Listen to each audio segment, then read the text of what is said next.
कोई मुसीबत नाजिल नहीं होती मगर अल्लाह के हुक्म से, और जो शख्स अल्लाह पर ईमान लाता है वो उसके दिल को हिदायत देता है, और अल्लाह हर चीज से बाखबर है। और अल्लाह की इताअत करो और उसके रसूल की इताअत करो। बस अगर तुम मुंह फेर लोगे तो हमारे पैगंबर के जिम्मे तो सिर्फ पैगाम का खोल खोल कर पहुंचा देना है। अल्लाह जो माबूद बरहक है, उसके सिवा कोई इबादत के लायक नहीं।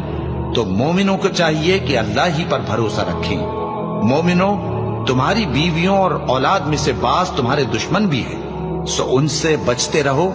और अगर मुआफ कर दो और दरगुजर करो और बख्श दो तो अल्लाह भी बख्शने वाला है, मेहरबान है।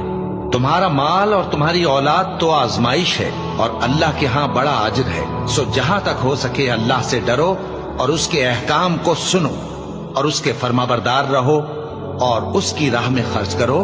ये तुम्हारे